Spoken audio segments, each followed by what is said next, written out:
Now while Jesus was at Bethany, in the house of Simon the leper, a woman came to him with an alabaster jar of very costly ointment, and she poured it on his head as he sat at the table. But when the disciples saw it, they were angry and said, "Why this waste? For this ointment could have been sold for a large sum and the money given to the poor." But Jesus, aware of this, said to them, "Why do you trouble the woman?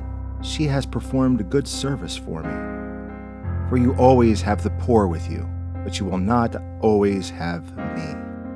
By pouring this ointment on my body, she has prepared me for burial. Truly, I tell you, wherever this good news is proclaimed in the whole world, what she has done will be told in remembrance of her."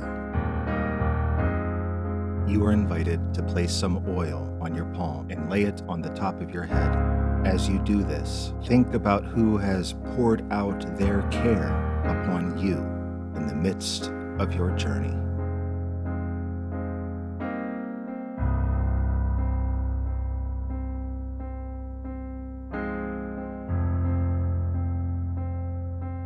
Accept this care, even if it is your own touch, as affirmation of your worthiness and the worthiness of all. Accept this anointing, so you might also offer your anointing to others whenever healing is needed, whatever paths you take.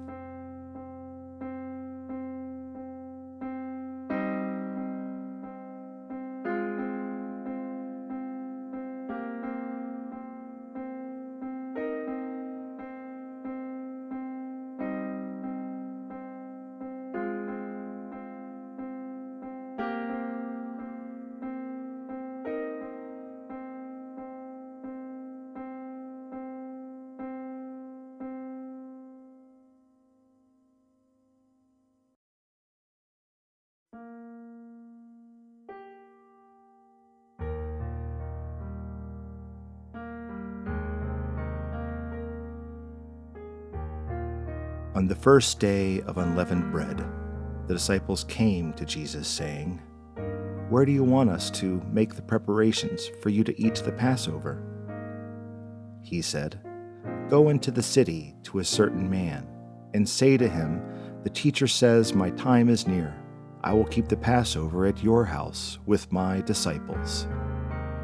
So the disciples did as Jesus had directed them, and they prepared the Passover meal.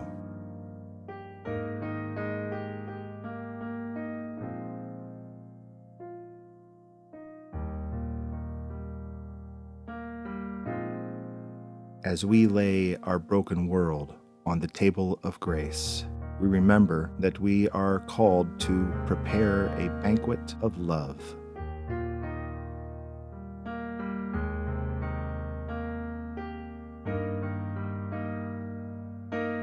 You are invited to anoint yours or someone else's hands, feet, and heart, a blessing of strength for the work that we must do to tend the pieces left by the trauma of division, of hatred, of loss of life, of loss of livelihood, of prolonged despair.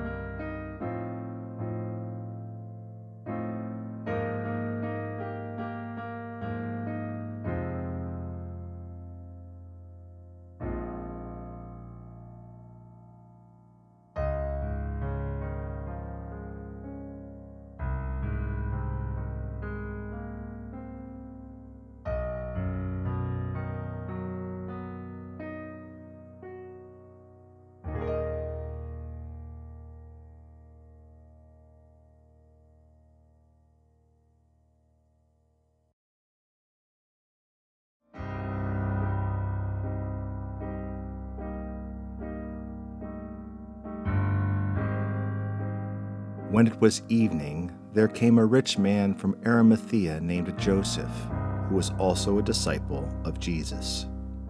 He went to Pilate and asked for the body of Jesus. Then Pilate ordered it to be given to him. So Joseph took the body and wrapped it in a clean linen cloth and laid it in his own new tomb, which he had hewn in the rock. He then rolled a great stone to the door of the tomb and went away. Mary Magdalene and the other Mary were there, sitting opposite the tomb. Myrrh was the costliest of gifts brought to the infant Jesus.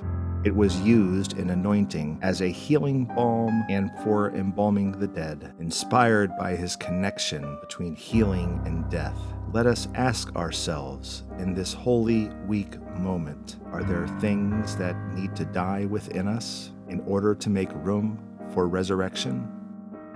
Are there things that can be lovingly laid to rest that are no longer needed, that may be standing in the way of our own healing?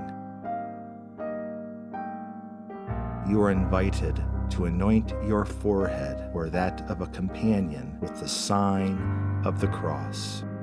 This is an ancient sign and seal of our relationship with Christ, reminding us of our own death and resurrection through his. What is embalmed in death becomes balm in resurrection. Let go and let the past be buried, for this is the promise. I am the resurrection and the life. Though you die, you will live.